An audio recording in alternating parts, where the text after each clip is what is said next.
여러분 안녕하세요. 성심요양보호사 교육원 대표 박경숙 박사입니다.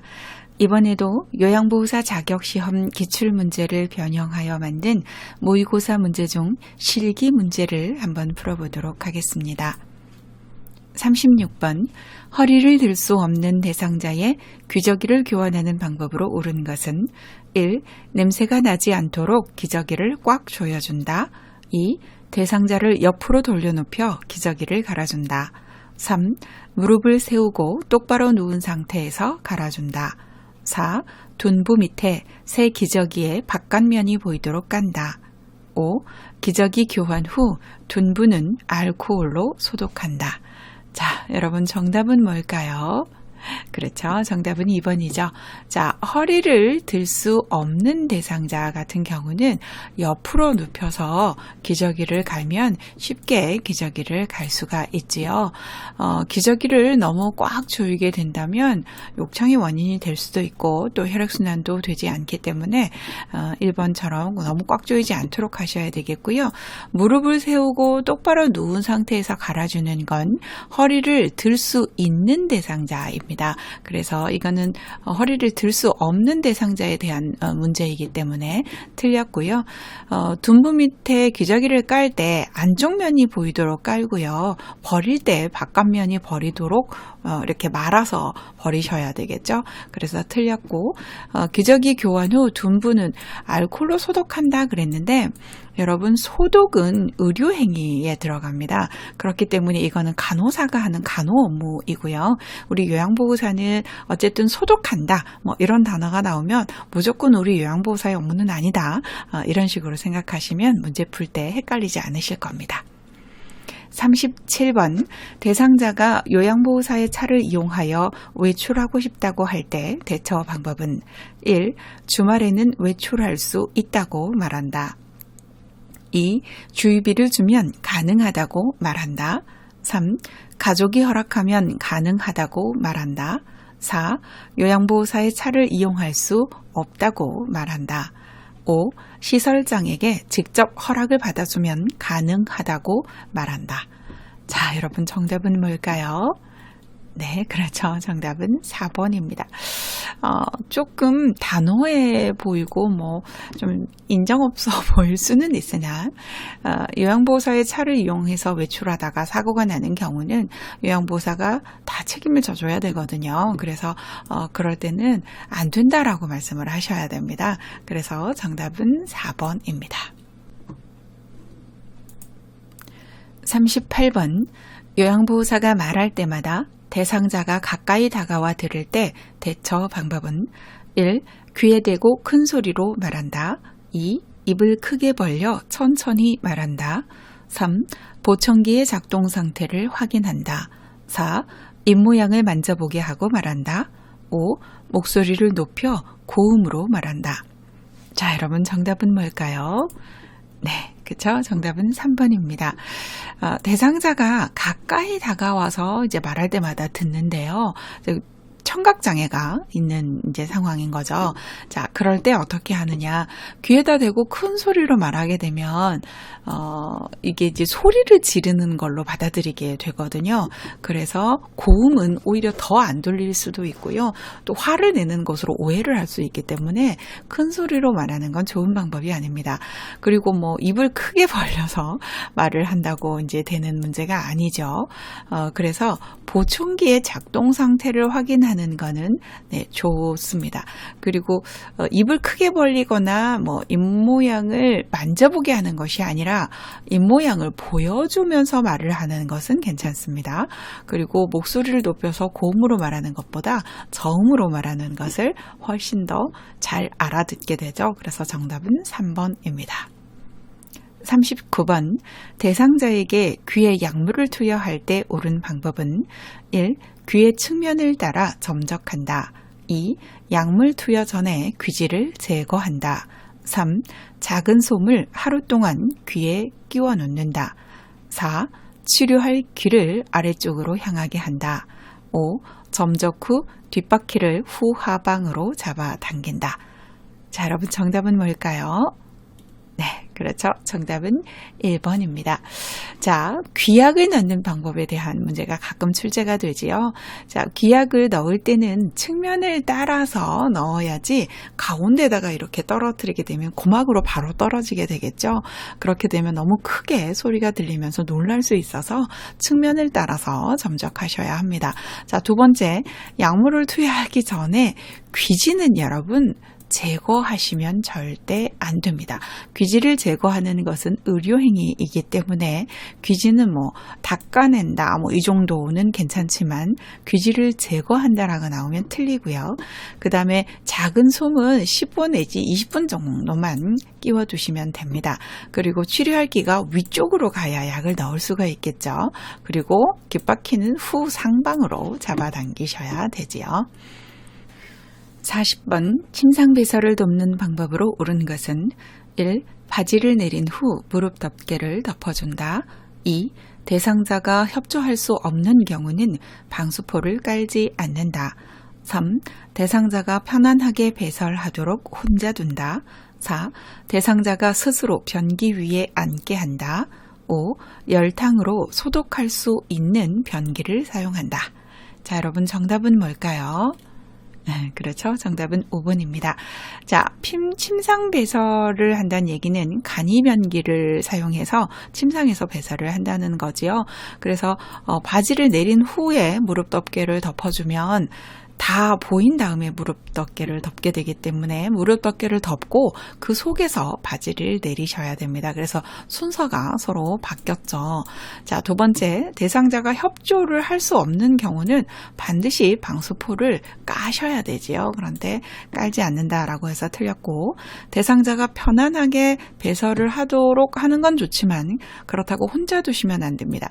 침상 배설을 하는 경우는 침상에서 배설을 하는 거기 때문에 여러 가지 이게 사고가 날 수 있지요. 그래서 혼자 두는 건 굉장히 위험합니다. 자, 그리고 스스로 변기 위에 앉을 수가 없죠. 침상에서 배설을 한다는 얘기는 스스로 배설하기가 거의 대부분 힘든 경우이기 때문에 변기 위에 스스로 앉게 해서는 되지 않죠.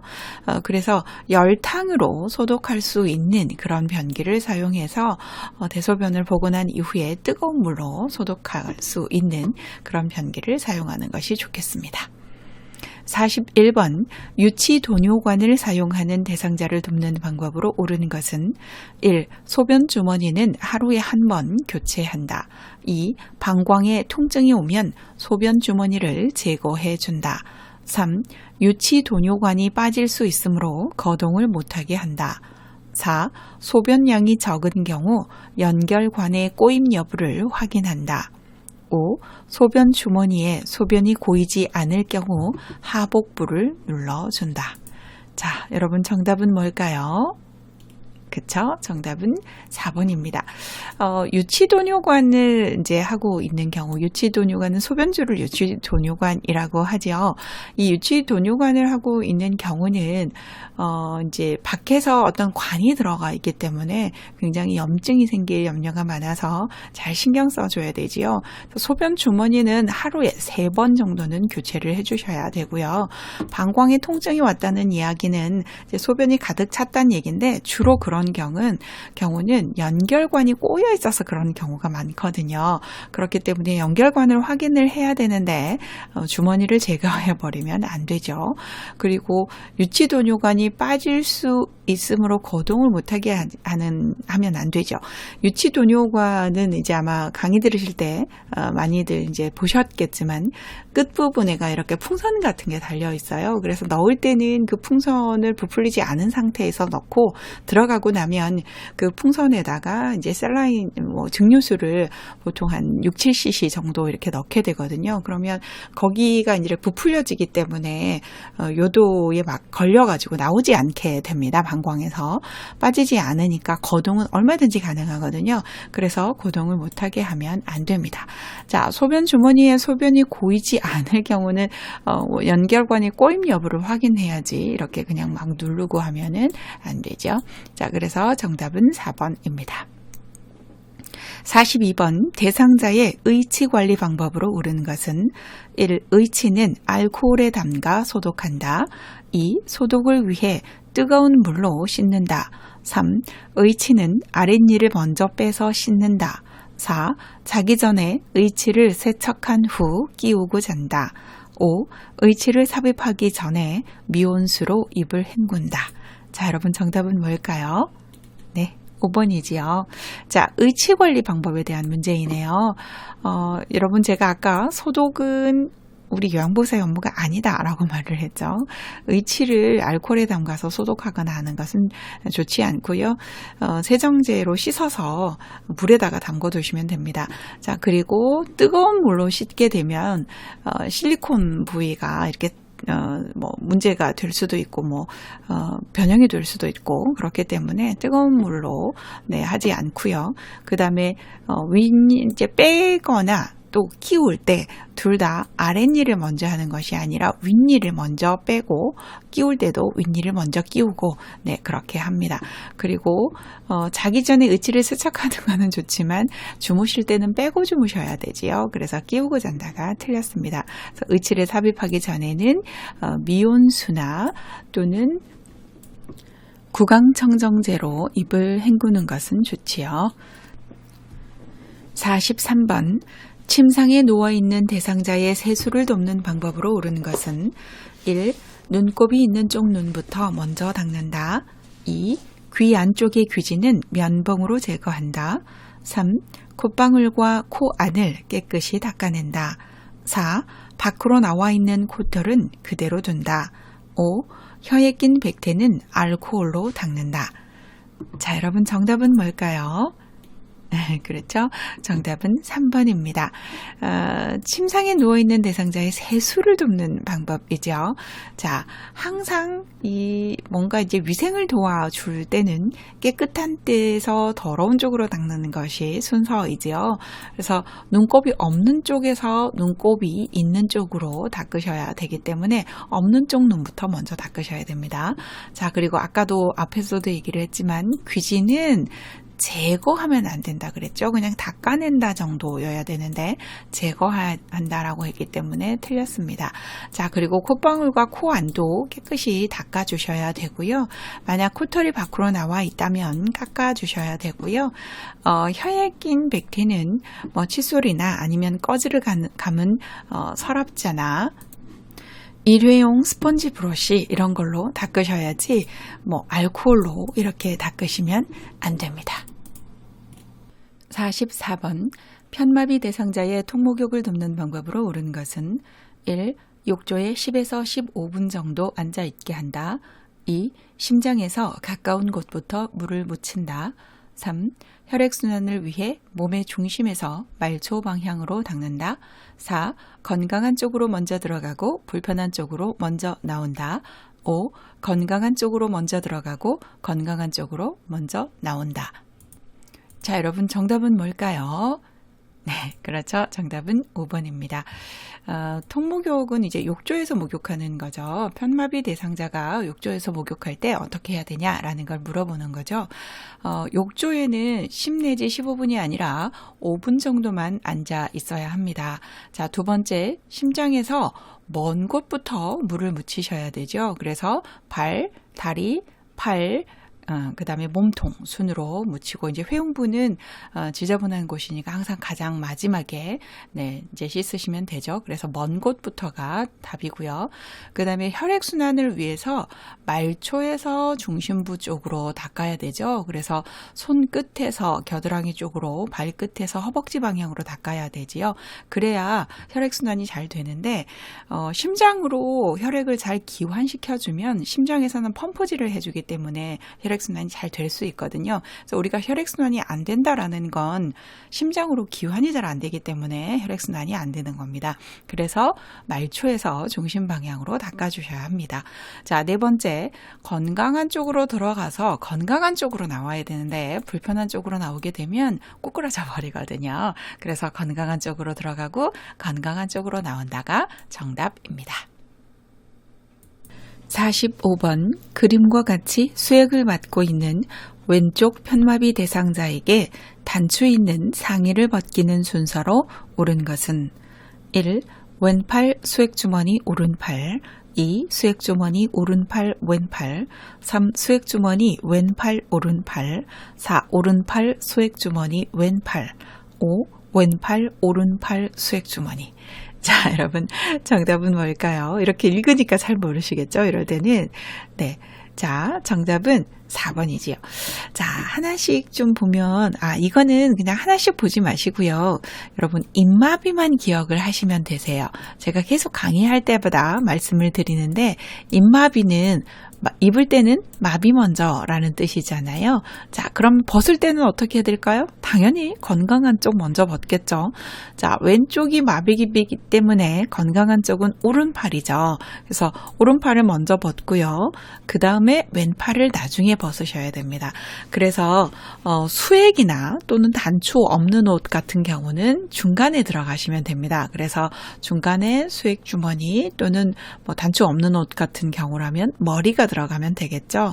그래서 이 팔을 먼저 정해놓고 가운데에다가 이런 거를 집어넣는 걸로 이해를 하시면 되게 문제 풀기가 쉬우실 겁니다. 정답은 4번입니다. 46번 그림과 같이 좌우 한쪽으로 쏠려 있는 대상자를 침대 중앙으로 이동시키는 순서로 옳은 것은 1. 대상자의 두 팔을 잡아당긴다. 2. 상반신은 건강한 팔을 잡고 옮긴다. 3. 하반신은 다리 밑을 받쳐 옮긴다. 4. 상반신과 하반신을 한꺼번에 옮긴다. 5. 하반신은 허리와 엉덩이를 지지하여 옮긴다. 자, 여러분 정답은 뭘까요? 그렇죠. 정답은 5번입니다. 이제 침대 중앙으로 옮기기에 대한 문제입니다. 그래서 두 팔을 잡아당기는 거는 안 되고요.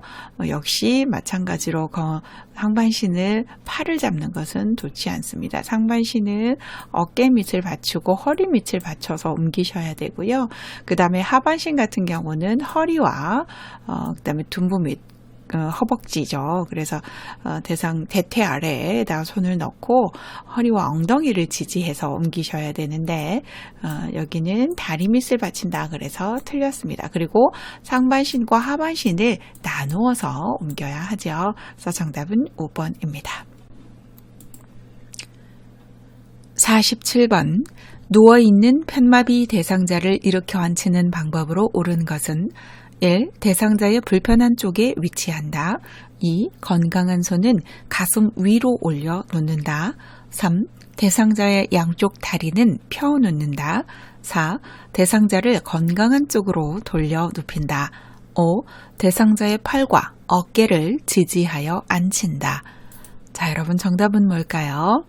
네, 그렇죠. 정답은 4번이지요. 편마비 대상자를 일으키는 방법입니다. 그래서 침대에서 이제 이 누워있는 대상자를 일으키는 방법인데요. 우리가 이제 대상자가 보통 서서 걸을 때는 이제 마비 쪽이 힘이 없기 때문에 마비 쪽으로 넘어지게 되지요. 그래서 우리가 그쪽을 부축을 하려고 서서 걸을 때는 마비된 쪽에 서게 되지만 이제 침대에서 일어나 앉을 때는 건강한 쪽이 아래로 내려가게 하고 건강한 쪽을 짚고 일어나거든요. 그때 우리가 그쪽을 받쳐줘야 되기 때문에 침대에서 일어날 때는 불편한 쪽이 아니라 건강한 쪽에 서셔야 합니다. 그래서 틀렸고요. 건강한 손을 가슴 위에 올려놓는 것이 아니라 마비된 손을 가슴 위에 올려놓고요. 여러분 교재에 펴놓는다, 구부려 놓는다 나오면 무조건 구부려 놓는다가 맞다. 네, 이렇게 보시면 될 겁니다. 옆으로 돌려 눕혀가지고 그 건강한 쪽이 아래로 가게 해서 이제 일으킬 때는 다리가 구부러져 있는 게 편하거든요. 그래서 다리는 구부려 놓는 게 좋고요. 아까도 말씀을 드렸지만 건강한 쪽으로 돌려 눕혀서 건강한 쪽을 짚고 일어나셔야 되세요. 그래서 이거는 맞고요. 대상자의 팔과 어깨를 지지하여 앉히는 것이 아니라 등과 어깨를 지지해 주셔야 합니다. 여러분 일단은 이런 체위 변경을 할 때요. 팔을 팔을 잡지는 않거든요. 그래서 팔은 항상 이제 구부려 놓고 이렇게 지지해 주는 곳은 뭐 어깨 이제 이런 부분을 주로 지지해 주는데요. 팔이 나왔다 그러면 좀 틀리다 이렇게 보시면 되고 이때는 등과 어깨를 지지하여 앉힙니다. 자, 그런데 여러분들이 좀 헷갈릴 수 있어요. 이런 문제를 풀 때 팔과 어깨도 지지하는 거 아닌가? 라는 생각이 들 수도 있거든요. 그러면 4번과 5번을 가지고 고민하지 마시고요. 이런 문제를 풀 때는 여러분 4번이 정확하잖아요. 대상자를 건강한 쪽으로 돌려눕혀서 건강한 쪽을 짚고 일어난다라고 말씀을 드렸잖아요. 이런 확실한 답이 있을 때는 다른 걸 가지고 고민하고 막 이러지 마시고 그냥 4번을 찍으시면 됩니다. 네, 그래서 정답은 4번이고요. 48번 침대에 누워있는 대상자가 숨이 차서 호흡곤란이 나타날 때 취해야 하는 자세로 옳은 것은 자, 여러분 그림이 이렇게 쭉 있는데 한번 잘 보시고 자, 어떤 게 정답일까요? 그렇죠. 한눈에 들어오시죠. 숨이 차는 대상자 같은 경우는 반자위를 취해줘야 되지요. 그래서 침상 머리를 올려서 반자위를 취해줘야 되기 때문에 정답은 1번입니다. 49번 왼쪽 편마비 대상자를 침대로 이동시킬 때 휠체어를 놓는 위치로 옳은 것은 자, 여러분 정답은 뭘까요? 이 문제도 정말 많이 출제되었던 문제이죠. 자, 몇 번인가요? 그렇죠. 쉽게 고르실 수 있었죠, 여러분? 네, 2번이지요. 자, 항상 건강한 쪽으로 30에서 45도 비스듬히. 네, 그래서 정답은 2번입니다. 자, 50번 넘어져 혼자 일어서지 못하는 대상자를 일으켜서 의자에 앉힐 때 순서로 옳은 것은 가, 의자를 잡은 상태에서 한쪽 다리를 앞으로 놓게 한다. 나, 옆으로 눕힌 후 다리를 구부린 상태에서 몸을 일으킨다. 다, 의자에 양손을 올려놓고 몸을 당겨 무릎을 세우게 한다. 라, 몸을 천천히 일으켜 조심스럽게 돌려서 의자에 앉힌다. 자, 여러분 정답은 뭘까요? 네, 그렇죠. 정답은 5번입니다. 자, 여러분 좀 하나씩 볼게요.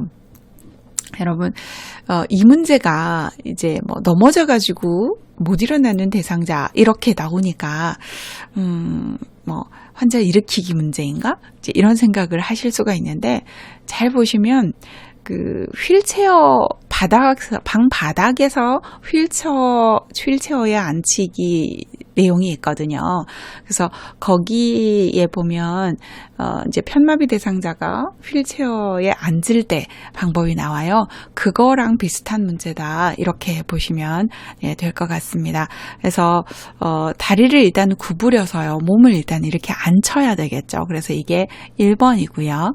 그 다음에 양손을 이제 의자에다가 올려놓고 무릎을 이용해서 그때도 바닥에서 올라오잖아요. 무릎을 세우게 해줍니다. 자, 그런 다음에 의자를 잡고 한 다리를 앞으로 놓아서 그 다음에 이제 구부려서 그 발을 딛고 올라오면 되거든요. 그래서 천천히 일으켜서 조심스럽게 몸을 돌려서 의자에 앉히는 게 네 번째가 되겠죠. 그래서 이런 순서로 하면 되겠습니다. 51번 요양보호사 두 사람이 휠체어에서 침대로 대상자를 옮길 때 지지해야 하는 부위로 옳은 것은 먼저는 A고 나중은 B입니다. 1. 어깨와 가슴, 넙다리와 발목. 2. 겨드랑이와 가슴, 종아리와 발목. 3. 겨드랑이와 팔, 넙다리와 종아리. 4. 허리와 배, 넙다리와 발목. 5. 허리와 배, 종아리와 발목입니다. 자, 여러분 어디를 지지해 주어야 할까요? 자, A는 이쪽에 섰고요. B는 이쪽에 섰는데 사실은 그림이 조금 잘못되어 있지요. 키가 크고 힘이 센 사람이 이렇게 뒤쪽에 서고 힘이 약한 사람이 다리 쪽에 서야 되는데 조금 그림을 잘못 그려놓기는 했습니다. 자, 여러분 정답은 뭘까요? 그쵸?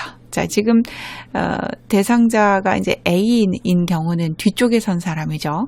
이 뒤쪽에 선 사람은 양팔을 서로 마주 잡게 한 다음에 팔을 겨드랑이에서 이렇게 팔 쪽으로 넣어서 이 팔을 이렇게 휘감죠. 양쪽에서 다 이렇게 휘감아 가지고 들어주셔야 되는 거고, 다리 쪽에서는 허벅지와 그 다음에 종아리 아래를 이렇게 받쳐서 올려주셔야 합니다. 그래서 두 사람이 서로 바뀌어야 되는데 남자가 이쪽으로 가고 여자가 이쪽으로 오는 것이 훨씬 나은데 지금 서 있는 건 잘못 서 있습니다만은 어쨌든 지지해야 하는 위치는 이쪽에서는 겨드랑이 아래쪽으로 넣어서 팔을 이렇게 잡아주셔야 되는 거고, 이제 이쪽 다리 쪽에 선 사람은 넙다리와 종아리를 받쳐주어야 합니다. 52번 감염 대상자에게 탈수가 있을 때 나타나는 증상으로 옳은 것은 1. 빈뇨, 2. 피부 발진, 3. 전신 부종, 4. 설사, 5. 무기력감. 자, 여러분 정답은 뭘까요? 그렇죠? 무기력감이죠. 탈수가 나타나게 되면 소변이 잘 나오지 않게 되죠. 빈뇨라는 건 소변을 자주 본다는 얘기인데 소변이 만들어지지를 않기 때문에 빈뇨 증상이 있을 수가 없고요. 피부 발진이나 뭐 전신 부종 이런 거는 해당이 되지 않는 이야기고, 설사는 탈수의 원인이 되는 것이지 증상은 아니죠. 그래서 정답은 무기력감이죠. 네. 자, 53번 거동이 불편한 대상자의 목욕 의자로 옳은 것은, 자, 그림을 잘 보시면 금방 답이 나오죠. 네, 정답은 1번입니다. 자, 거동이 불편하시기 때문에 등받이와 팔걸이가 같이 있고 그 다음에 바닥이 바퀴가 아닌 것이어야 되겠죠. 이렇게 바퀴 있는 것은 위험하지요. 그래서 고무마개로 이렇게 안정적인 것을 사용하는 것이 좋습니다. 54. 그림과 같이 목욕 리프트를 선정할 때 고려할 사항으로 옳은 것은 1. 튼튼해야 하므로 절제를 사용한다. 2. 충전용 배터리를 사용하는 것이 좋다. 3. 등받이는 각도가 고정된 것만 사용한다. 4. 높낮이는 수동으로 조절이 되는 것을 사용한다. 5. 리프트의 무게는 무거울수록 좋은 것이다. 자, 여러분 정답은 뭘까요? 네, 정답은 2번입니다. 아마 여러분들이 목욕 리프트를 보신 적이 없으시지요, 대부분은. 이게 이제 복지연구 쪽에 나온 문제인데요. 이 목욕 리프트는 흔하게 쓰는 경우는 아니죠. 자, 어쨌든 목욕 리프트는 1등급 그 와상 상태 환자들이 욕조에서 이제 몸을 담그고 싶을 때 쓸 수 있는 거거든요.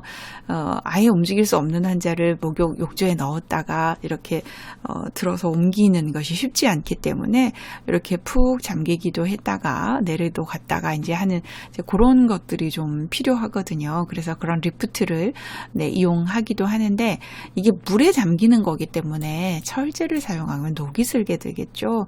그래서 철제는 좋지 않고요.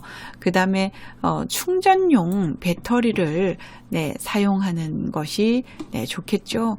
뭐 이거를 갖다가 어디 전기 코드를 꽂고 막 이렇게 되면 좀 이렇게 물이 닿는 것이기 때문에 위험해서 충전용 배터리가 당연히 좋을 것이고요.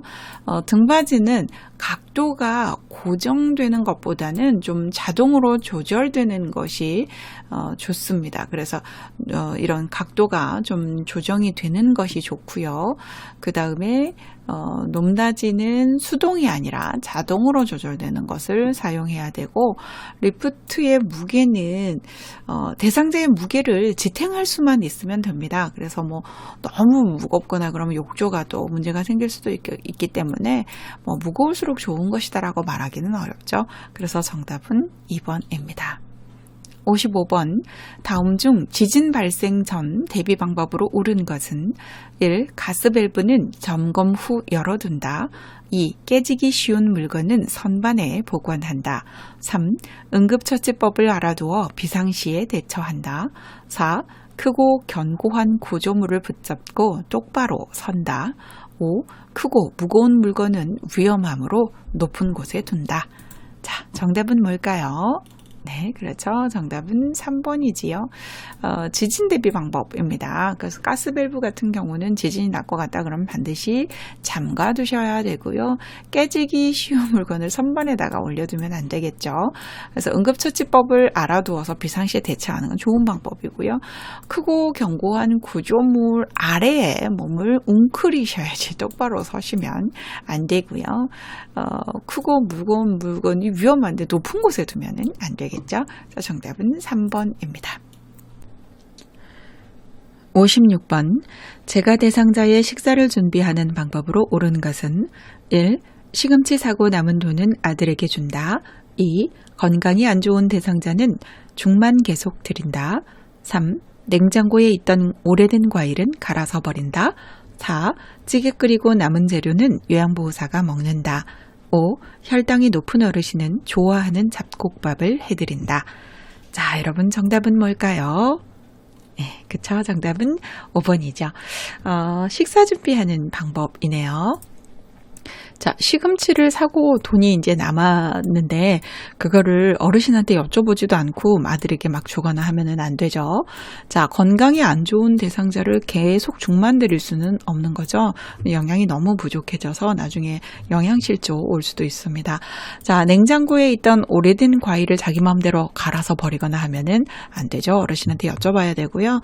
찌개 끓이고 남은 재료는 보호사가 먹으면 안 되죠. 자, 혈당이 높은 어르신은 좋아하는 잡곡밥을 해드린다. 자, 혈당이 높다라고 말을 하는 건 당뇨병이 있다라는 뜻이죠. 이 당뇨가 있다라는 이야기는 네, 잡곡밥을 드리면 좋겠죠. 더군다나 어르신이 좋아하신대죠. 그래서 정답은 5번입니다. 57번.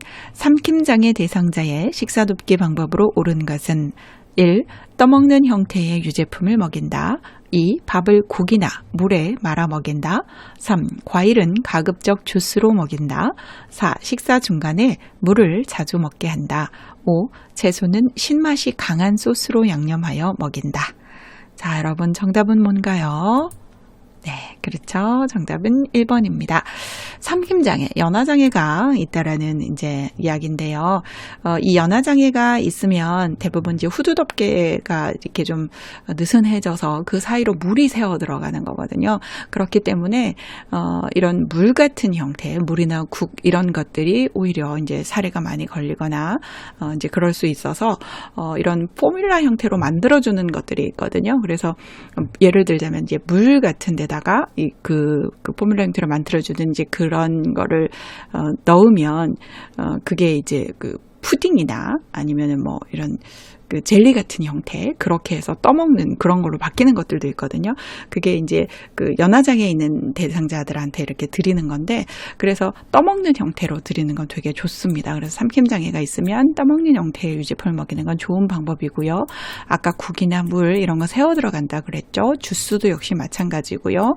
물을 자주 먹게 하는 거 좋지 않고요. 신맛이 강하다면 이것도 이제 치매 분비를 자극해서 또 이런 연화장애가 있는 대상자들한테는 위험하죠. 그래서 정답은 1번입니다. 58번.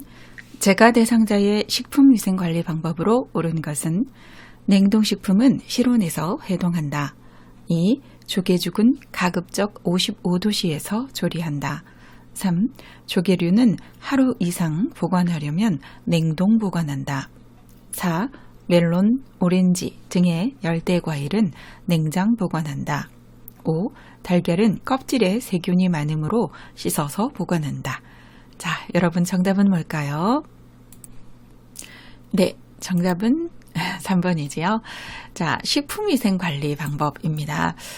냉동식품은 해동할 때는 냉장고에서 해동을 해야 되지요. 그래서 실온에서 해동했기 때문에 틀렸고요. 조개죽을 55도씨에서만 조리하면 너무 약하죠. 이러면 살모넬라균 같은 게 죽지 않기 때문에 일단은 100도씨 이상에서 조리하셔야 되고요. 조개류는 하루 이상 보관하려면 신문지에 싸서 냉동 보관을 하거나 냉장 보관하거나 그래야 되죠. 그래서 3번은 맞고요. 멜론이나 오렌지 같은 열대 과일은 냉장 보관하면 안 되죠. 여러분 뒤에 어쨌든 뭐 열대 과일이라고 나온다 그러면 냉장 보관이 아니다. 이렇게 기억을 하시면 쉬우실 겁니다. 달걀은 껍질에 세균이 많기는 하지만 씻어서 만약에 냉장 보관하게 된다면 보호막이 사라져 버리기 때문에 사용하기 직전에 씻어야 되지요. 그래서 씻어서 냉장 보관하는 건 틀립니다. 59번 다음 중 대상자의 의류를 세탁하는 방법으로 옳은 것은 1. 립스틱 얼룩은 알코올로 지운다. 2. 세탁물은 비눗물을 탈수한 후에 헹군다.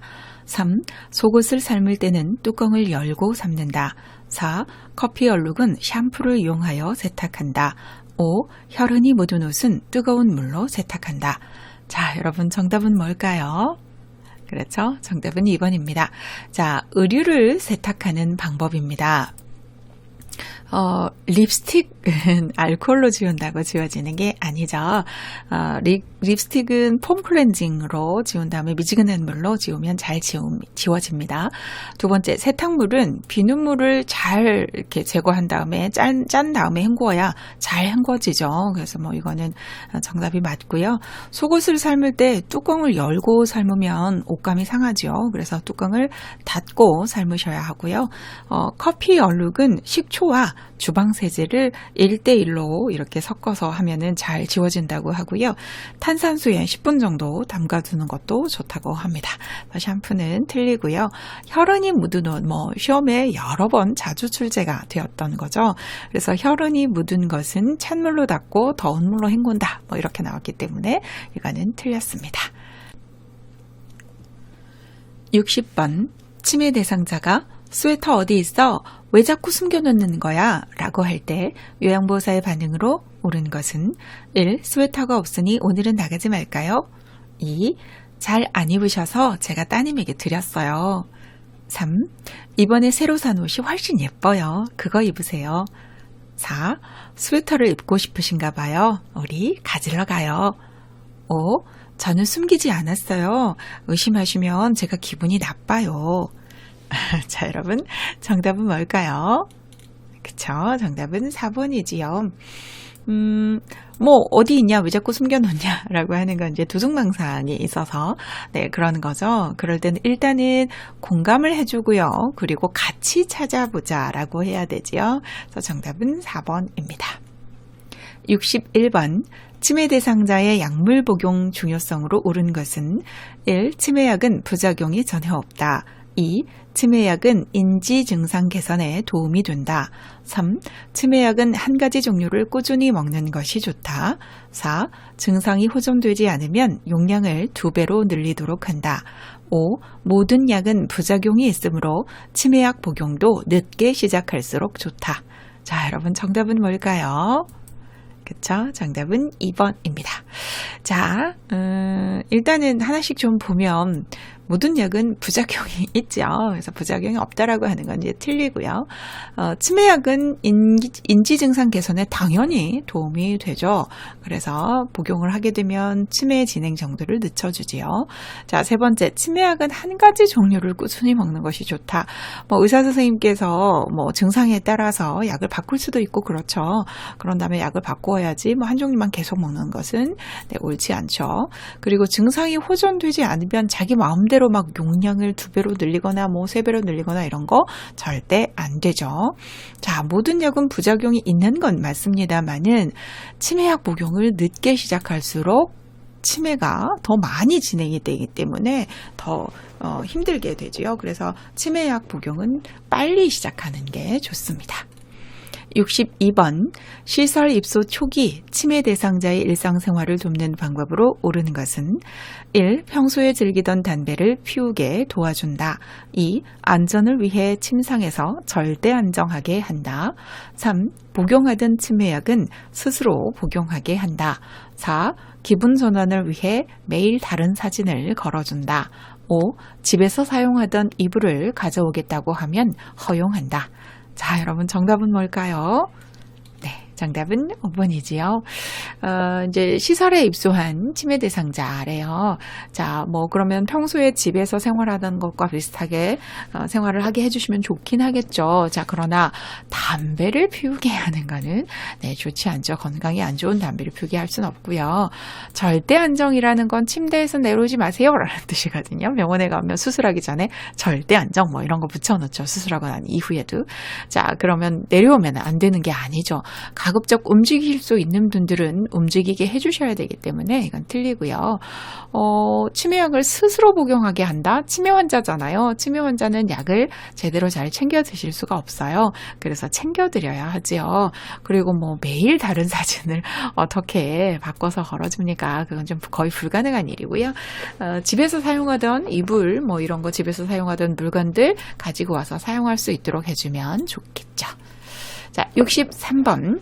치매가 있는 대상자의 배설돕기 방법으로 옳은 것은 1. 요실금이 있으면 수분 섭취를 제한한다. 2. 변비가 있으면 바로 하제를 복용시킨다. 3. 정해진 시간에 배설을 하도록 강요한다. 4. 안절부절 못하면 화장실로 데리고 간다. 5. 낮에는 실수할 수 있으므로 기저귀를 채운다. 자, 여러분 정답은 뭘까요? 네, 정답은 4번입니다. 요실금이 있으면 수분 섭취를 제한하는 것이 아니라 권장해야 하죠. 네, 그래서 틀렸고요. 변비가 있으면 뭐 하제를 하는 뭐 복용시킬 수는 있죠. 하제는 이제 그 설사를 유발하는 약이니까 변비약으로 쓰기도 합니다. 그렇지만 바로 내가 뭐 이렇게 복용시키게 하는 것은 맞지 않고요. 의사 선생님의 처방을 받아서 복용을 시켜야 하겠죠. 자, 정해진 시간에 배설을 하도록 하는 배뇨 훈련을 하는 것은 좋죠. 그러나 강요 이런 것은 안 되죠. 자, 안절부절하지 못한다면 치매 대상자들은 화장실이 어디 있는지를 모르시는 경우들도 많아요. 또는 어떻게 해야 되는지를 몰라서 그러는 경우들도 많기 때문에 안절부절하면 일단은 화장실로 모시고 가는 거 되게 좋은 방법입니다. 자, 낮에는 가급적 기저귀를 채우지 않으셔야 하겠죠. 정답은 4번이네요. 64번. 치매 대상자에게 안전한 환경을 제공하는 방법으로 옳은 것은 1. 음식물 쓰레기는 부엌 가까이 둔다. 2. 가스레인지의 중간 밸브는 열어둔다. 3. 냉장고에 과일 모양의 자석을 붙인다. 4. 유리그릇은 보관장에 넣고 잠가둔다. 5. 부엌에 접근을 막을 수 있도록 문턱을 설치한다. 자, 여러분 정답은 뭘까요? 네, 정답은 4번이지요.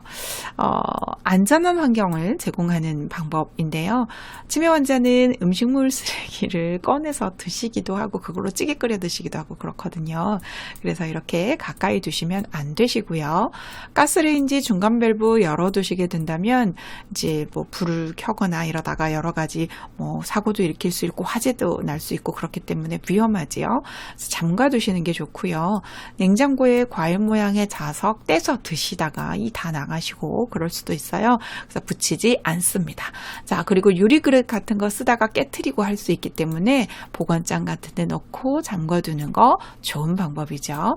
자, 그리고 부엌에 접근을 막을 수 있도록 문턱을 설치하고 그러면 안 되죠. 문턱 같은 거는 네, 있으면 어르신들이 걸려서 넘어지시기 때문에 이런 건 제거하셔야 되죠. 자, 65번. 밖을 나가려고 하는 시설에 입소한 치매 대상자를 돕는 방법으로 옳은 것은 1. 시설의 전화번호를 외우게 한다. 2. 텔레비전을 크게 틀어주어 집중하게 한다. 3.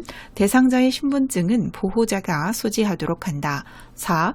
기관의 협조를 받아 사전에 지문 등록을 해둔다. 5. 외출하면 입을 수 있는 옷을 문 입구에 걸어둔다. 자, 여러분 정답은 뭘까요? 네, 정답은 4번이죠. 밖을 나가려고 하는 환자들이 이제 주로 배회 환자들이 밖에 많이 나가려고 이제 그러는데요. 시설의 전화번호를 외우게 한다고 그걸 외울 수 있나요? 외울 수가 없지요. 그래서 이거는 안 되는 얘기고요. TV나 라디오를 크게 틀어주게 되면 더 이렇게 혼란스러워하면서 배회가 더 심해집니다. 그래서 이거 크게 틀어놓지 않는다 이렇게 교재에 나왔었죠. 자, 그리고 대상자의 신분증을 보호자가 소지하고 소지하면 아무 소용이 없죠. 대상자가 소지를 하셔야 되겠고요. 기관의 협조를 받아서 사전에 지문 등록을 해두는 건 되게 좋죠. 혹시 나가셨다가 길을 잃어버리거나 했을 때 찾을 수가 있으니까 좋은 방법이고요. 외출하면 입을 수 있는 옷을 문입구에 걸어둔다면 그걸 입고 자꾸 나가려고 하시겠죠. 그래서 그렇게 걸어두시면 안 됩니다. 자, 66번. 치매 대상자가 야간에 거실에서 배회를 할 때 돕는 방법은 1. 복잡한 일거리를 준다. 2. 경쾌한 음악을 틀어준다. 3. 집안의 조명을 어둡게 한다. 4. 실외에 배회 코스를 만들어준다. 5. 어린 시절 이야기를 하며 추억을 나눈다. 자, 여러분 정답은 뭘까요? 네, 정답은 5번이죠. 자, 역시 또 배회 문제가 나왔네요. 이 배회가 대처 방법이 굉장히 다양하게 교재에 나와 있기 때문에 아마 두 문제가 같이 나온 것 같은데요. 자, 하나씩 좀 보겠습니다. 배회가 있을 때 어떤 단순한 일거리를 주는 거는 되게 좋습니다. 단순하면서도 건설적인 집안에 도움이 되는 그런 일거리를 드리는 게 좋죠. 그러나 복잡한 건 못하죠. 자, 두 번째, 경쾌한 음악. 아까 TV나 라디오를 틀어놓지 않는다라고 했고요. 오히려 이런 지금 배회가 있다는 이야기는 약간 흥분 상태에 있는 거기 때문에 거기다가 경쾌한 음악까지 틀어줘 버리면 더 배회를 하겠죠. 그래서 좀 만약에 음악을 꼭 틀어줘야 된다면 조용하게 잔잔한 이렇게 차분하게 할 수 있는 그런 음악을 틀어야 되겠죠. 경쾌한 음악은 좋지 않고요. 그 다음에 집안의 조명을 어둡게 하면 불안하셔가지고 더 배회를 할 수 있습니다. 그래서 조명을 밝게 해야 하고요. 이거는 조금 여러분들이 헷갈리셨을 수 있어요. 왜냐하면 이 배회 코스가 교재에 나왔었잖아요. 그런데 여러분 잘 보시면 실외에 배회 코스를 만들어준다라고 되어 있어요. 배회 환자가 밖에 나가버리잖아요. 그러면 아예 이제 같이 산책을 나가거나 그렇지 않으면 밖에 나갔다가 막 그냥 나가버리면 밀치고 막 어딘가를 가버렸을 때 이렇게 그냥 붙잡기도 힘들고 그런 상황들도 많거든요. 그리고 교재에 보시면 실내에 배회 코스를 만들어준다 이렇게 되어 있습니다. 그래서 실외가 아니기 때문에 잘 구분하셔야 되고요. 어린 시절 이야기 또는 고향 이야기 이런 거 하면 어렸을 때 기억은 아직 사라지지 않았기 때문에 이런 거 이야기하면 집중하시다가 잊어버리기도 하고 그렇습니다. 그래서 정답은 5번입니다. 67번. 시설에 입소한 대상자가 거실 의자에 다른 사람들이 앉지 못하도록 밀어내고 혼자 자리를 차지하고 누워있을 때 대처 방법으로 옳은 것은 1. 의자마다 번호를 붙여놓는다. 2. 거실에 있는 의자를 모두 없앤다. 3. 대상자를 거실에 나오지 못하도록 한다. 4. 시설 생활 규칙에 대해 자세히 설명한다. 5. 미니 볼링 게임을 하자며 다른 곳으로 데리고 나간다. 자, 여러분 정답은 뭘까요? 그렇죠. 정답은 5번입니다. 자, 여러분 보시면 의자마다 번호를 붙여 놓는다고 이게 해결이 될 문제는 아니죠. 무시해버리니까. 그 다음에 거실에 있는 의자를 모두 없앨 수는 없죠. 자, 세 번째, 거실에 나오지 못하도록 하는 건 또 안 되죠. 그렇게 하면 가둬두는 게 되고요. 그렇게 되면 노인학대가 될 수 있습니다. 그리고 시설 생활 규칙에 대해서 자세히 설명한다고 이렇게 듣겠습니까? 치매 대상자한테는 뭔가 이렇게 자세히 설명하고 이런 거 전혀 통하지 않거든요. 그래서 이렇게 논리적으로 이성적으로 생각하지 못하기 때문에 이런 거 아무 소용 없습니다. 차라리 그냥 어르신 미니 볼링 게임 되게 좋아하시죠? 우리 그거 하러 갈까요? 그러면서 이렇게 어르신을 살짝 모시고 나가는 것이 훨씬 좋습니다. 자, 68번. 치매 대상자 박외적 행동의 특징을 설명하는 것으로 옳은 것은 1. 치매 중기에 시작된다. 2. 매일 반복적으로 나타난다. 3. 우울증과 같은 전구 증상이 있다. 4. 파괴적 행동이 나타나면 오래 지속된다. 5. 에너지가 소모되면 지쳐서 파괴적 행동을 중단한다. 자, 여러분 정답은 뭘까요? 그렇죠. 정답은 5번입니다. 파괴적 행동이라면 이제 폭력성 침해 같은 경우가 해당이 될 겁니다. 자, 이 파괴적 행동 같은 경우는 침해 초기에 나타난다라고 교재에 나와 있지요. 그래서 틀렸고요. 매일 반복적으로 나타나는 것은 아닙니다. 어쩌다 이제 그런 화가 나는 그런 이슈들이 있을 때 네, 이런 행동들이 나타나게 되고요. 우울증과 같은 전구 증상은 이제 전조 증상이랑 같은 뜻인데 그런 전구 증상이 있거나 그렇지는 않습니다. 파괴적 행동이 한 번 나타나면 오래 지속되지 않습니다. 그래서 오래 지속된다는 틀렸고요. 오래 지속되지 않고 이 분노 에너지가 소모되고 나면 지쳐서 그 행동을 더 이상 안 하고요. 조금 있다가는 자기가 화냈다는 것도 잊어버립니다. 그리고는 아무렇지도 않게 와서 말 걸고 그렇게 합니다. 자, 69번. 침해 대상자의 문제 행동에 대한 대처 방법으로 옳은 것은 대상자, 해질녘만 되면 다른 대상자를 따라다니며 여보, 무서워, 함께 있자. 자, 요양보호사가 뭐라고 해야 되는지에 대한 질문이네요. 자, 1번. 겁이 많으시군요. 괜찮아요. 2번. 다른 분을 자꾸 괴롭히면 여기서 나가야 해요. 3번. 이분은 어르신의 남편이 아니에요. 그러시면 안 돼요. 4번. 할아버지는 3년 전에 돌아가셨잖아요. 기억 안 나세요? 5번. 할아버지가 보고 싶으신가 봐요. 할아버지 이야기 좀 해주세요. 자, 여러분 정답은 뭘까요? 그쵸. 정답은 5번입니다. 지금 이 여보 무서워 뭐 이렇게 함께 있자라고 했는데 해질녘만 되면 이런 단서가 붙었죠. 자, 여러분 이게 뭐죠? 네, 그렇죠. 석양증후군이죠. 석양증후군일 때는 같이 있어준다라는 게 나왔었죠. 그래서 일단은 할아버지 이야기를 이제 하면서 여보 무서워 이랬기 때문에 할아버지가 보고 싶으신가 봐요 하고 공감해주고 할아버지 이야기 좀 해주세요라고 할아버지 얘기하다가 그거 잊어버리시게 이렇게 하면은 좋습니다. 자. 70번입니다. 대상자와 비언어적 의사소통 방법으로 옳은 것은 1번 이해하기 쉬운 용어로 말한다. 2번 간간히 미소를 지으면서 말한다. 3번 시선을 한 곳에 고정하고 말한다. 4번 대상자보다 높은 위치에서 말한다. 5번 침해 대상자에게 다가갈 때 뒤에서 다가간다. 자, 여러분 정답은 뭘까요? 네, 정답은 2번입니다. 1번도 맞는데? 이런 생각 드신 분 계시죠? 자, 여러분 정답이 왜 2번이냐면요. 문제를 보시면 비언어적인 의사소통 방법에 대한 문제입니다. 자, 1번 이해하기 쉬운 용어로 말한다는 언어적인 의사소통 방법이지요.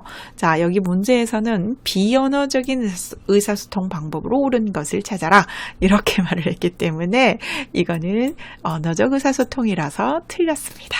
자, 2번 간간히 미소를 지으면서 말을 하는 건 좋은 거죠. 자, 시선을 한 곳에 고정하면은 되게 민망하죠. 자, 대상자보다 높은 위치에서 말하면 안 되죠. 같은 위치에서 눈높이를 맞추어서 말씀을 하셔야 되고요. 다가갈 때는 앞에서 다가가야 하죠.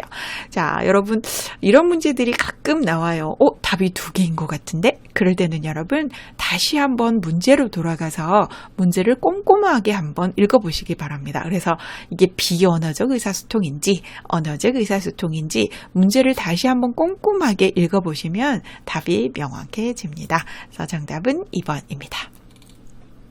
71번 다음 중 침해 대상자와의 효과적인 의사소통 방법으로 옳은 것은 1번 한 번에 여러 가지 일을 질문한다. 2.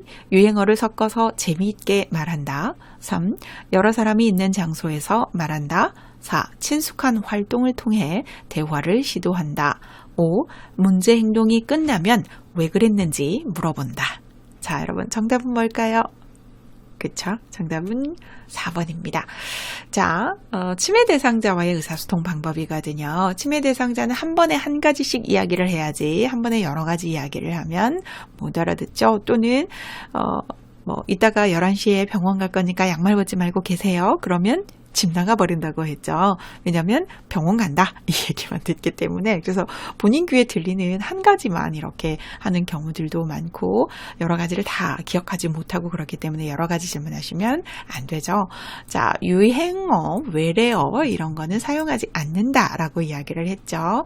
뭐 어르신 강추해요. 뭐 이렇게 못 알아듣습니다. 그죠?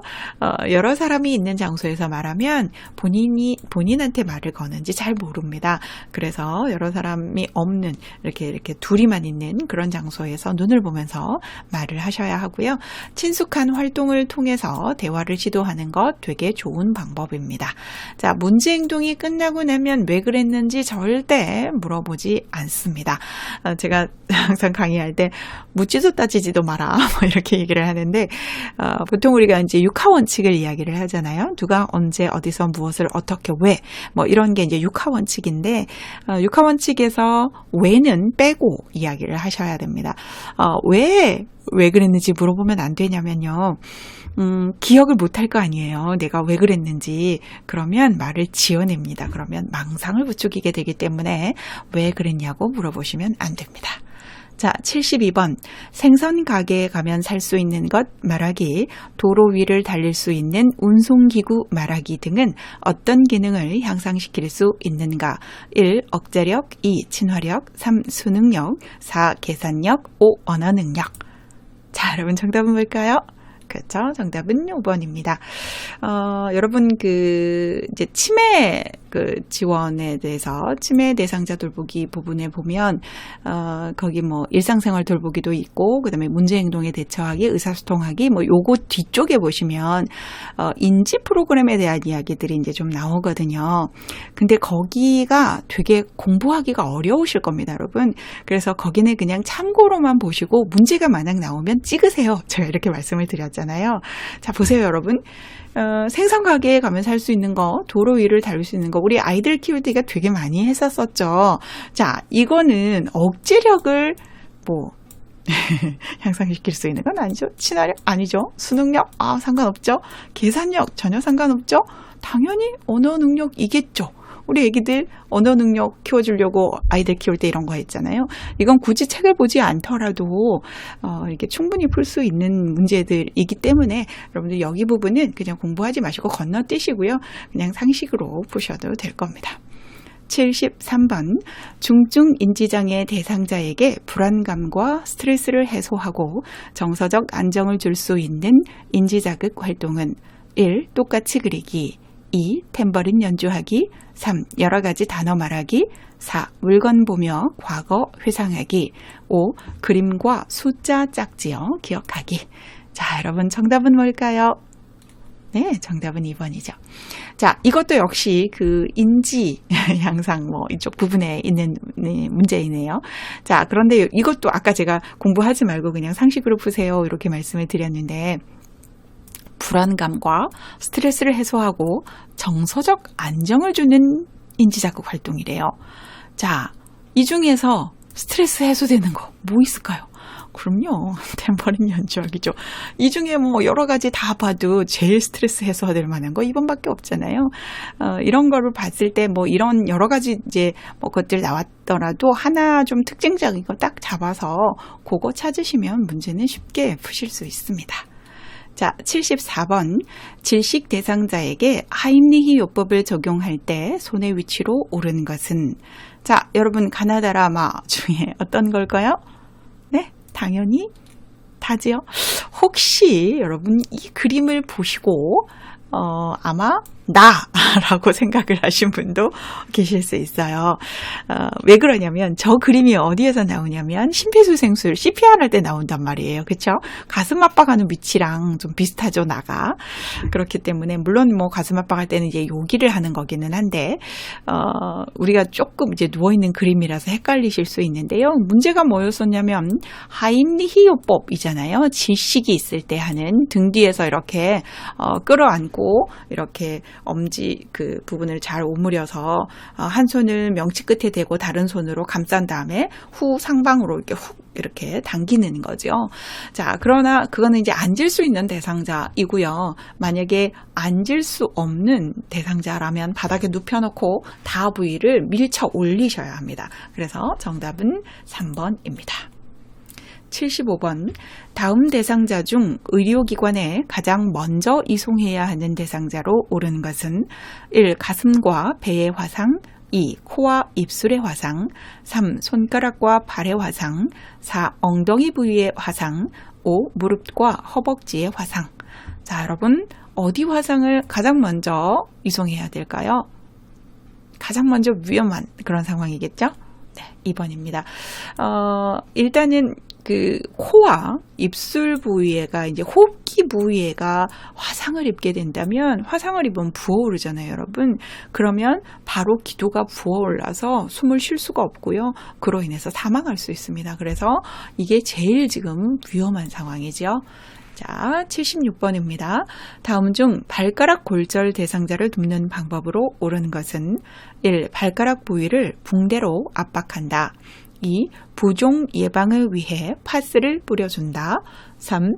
손상 부위에 외형상 변형이 있는지 관찰한다. 4.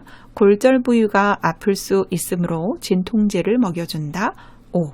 발가락 어디가 부러졌는지 발가락으로 움직여 확인해 본다. 자, 여러분 정답은 뭘까요? 네, 그쵸. 정답은 3번입니다. 발가락 골절 대상자를 돕는 방법이잖아요. 골절이 된 부위를 절대로 압박하시면 안 되죠. 자, 그리고 그 부위를 파스를 뿌려주는 거 안 됩니다. 약을 바르거나 하는 건 옳지 않고요. 손상 부위가 변형이 있는지 관찰하는 건 좋은 거죠.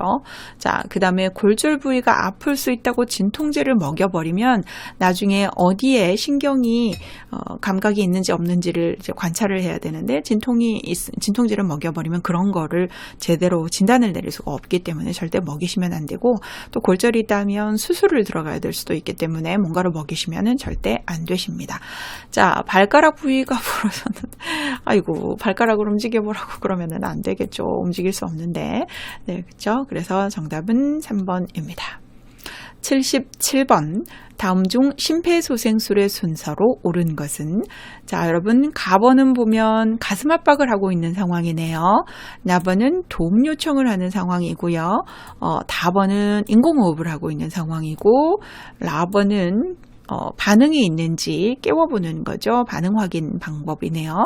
그 다음에 5번은 보니까 제세동기를 붙이는 이제 그런 방법이네요. 자, 그러면 여러분 뭐부터 해야 될까요? 그쵸. 자, 제일 먼저 보시면 반응 확인부터 해야죠. 이제 의식 확인. 그래서, 정신 차리세요. 여보세요. 뭐 정신 차려보세요. 이렇게 어깨를 두들겨 봐야 되겠죠. 자, 두 번째. 요즘은 이제 그 119에 신고를 하는데, 그 옆에 사람을 보고 좀 도와주세요. 119에 신고 좀 해주세요. 이렇게 부탁을 하셔야 되죠. 그래서 자기가 뭐 신고도 하고 이것도 하고 할 수는 없으니까 다른 사람 보고는 신고하라고 하고, 이제 본인은 CPR을 하셔야 되겠죠. 자, 그 다음에는 이제 가슴 압박을 먼저 하라고 하죠. 그래서 이렇게 팔을 쭉 뻗은 상태에서 가슴 압박을 해 주셔야 되고요. 그 다음에 인공호흡을 할 수 있으면 인공호흡을 하는데, 보통의 경우는 인공호흡은 의료인만 하게끔 하고 있습니다. 자, 그런 다음에 제세동기가 만약에 옆에 있다면 제세동기를 이렇게 붙이면 되겠죠. 그래서 정답은 3번입니다. 78번. 다음 중 자동 심장 충격기를 사용하는 순서로 옳은 것은? 1. 전원 켜기, 패드 부착, 심장 리듬 분석, 제세동, 가슴 압박. 이런 건 여러분 읽으면 더 헷갈리죠. 그래서 그냥 1번만 읽겠습니다. 정답은 1번인데요. 자, 일단 전원을 켜야 되겠죠. 그래서 전원은 다 이제 켜는 걸로 먼저 나왔고, 전원을 켰으면 여러분 패드를 먼저 부착을 해야 심장 리듬을 분석을 하게 되겠죠. 그런 다음에 이제 제세동을 하고 나서요. 그 다음에 가슴 압박을 하시면 됩니다. 자, 그리고 이 가슴 압박 같은 경우는요, 제세동이 끝나고 난 즉시 가슴 압박을 다시 해주셔야 합니다. 그래서 정답은 1번입니다. 79번. 자동 심장 충격기를 사용하는 방법으로 옳은 것은 1. 호흡곤란이 있는 대상자에게 사용한다. 2. 분석 중이라는 음성 지시가 나오면 대상자에게서 손을 뗀다. 3. 제세동 시행 후 가슴 압박과 인공호흡의 비율은 30대 5로 한다. 4. 전극 패드를 왼쪽 빗장뼈와 오른쪽 젖꼭지 아래에 붙인다. 5. 심장 충격 버튼을 누르기 전에 인공호흡을 집중적으로 한다. 자, 여러분 정답은 뭘까요? 네, 그렇죠. 정답은 2번입니다. 자동 심장 충격기, 제세동기를 이야기를 하죠. AED라고도 이야기를 하는 건데요. 이 자동 심장 충격기는 심장이 멈춘 분들한테 사용을 하는 거죠. 호흡곤란이 있는 분들한테 사용을 하면 오히려 심장이 멈춰버릴 수도 있습니다. 그래서 호흡곤란이 있는 대상자한테 사용을 하는 것이 아니라 호흡이 없는 대상자한테 사용을 하는 것이고요. 분석 중이라는 음성 지시가 나오면 대상자한테서 손을 떼야 됩니다. 만약에 내가 손을 대고 있으면 손을 대고 있는 사람의 이런 그 심장 박동을 분석할 수도 있거든요. 그래서 손을 떼셔야 되고요. 세 번째, 제세동 시행 후에 가슴 압박과 인공호흡의 비율은 30대 2의 비율로 해야 되지요. 네, 그래서 30대 5라고 해서 이게 틀렸고요. 전극 패드는 왼쪽 빗장뼈와 오른쪽 젖꼭지가 아니라 바뀌었죠. 왼쪽 오른쪽이. 그래서 오른쪽 빗장뼈와 왼쪽 젖꼭지 아래에 붙이셔야 되겠죠. 자, 그리고 심장 충격 버튼을 누르기 전에 인공호흡을 집중적으로 하는 것이 아니라 심장 충격 버튼을 누르고 나면 심장 압박을 집중적으로 하셔야 합니다. 그래서 정답은 2번입니다. 80번 마지막 문제이네요. 심폐소생술을 하던 중 대상자가 사망하였다면 요양보호사를 보호할 수 있는 법적 근거로 옳은 것은 1. 근로기준법 2. 산업안전보건법 3. 산업재해보상보장법 4. 응급의료에 관한 법률 5. 노인장기요양보험법. 자, 여러분 뭘까요?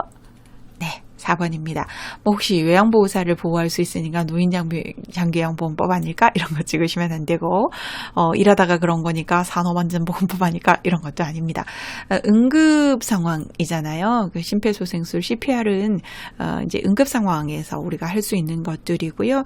만약에 사람들이 내가 뭘 잘못해가지고 저분이 더 이제 문제가 생겨서 그거를 이제 두려워해가지고 이제 뭐 CPR을 안 한다든지 또는 뭐 도와주질 않는다든지 뭐 이런 문제가 발생하는 것을 방지하기 위해서 응급의료법에 보면 선한 사마리아인법이라는 게 있습니다. 그래서 응급처치를 하다가 잘못했을 경우에 민형사상 책임을 묻지 않는다라는 법이 응급의료에 관한 법률에 들어가 있지요. 그래서 정답은 4번입니다.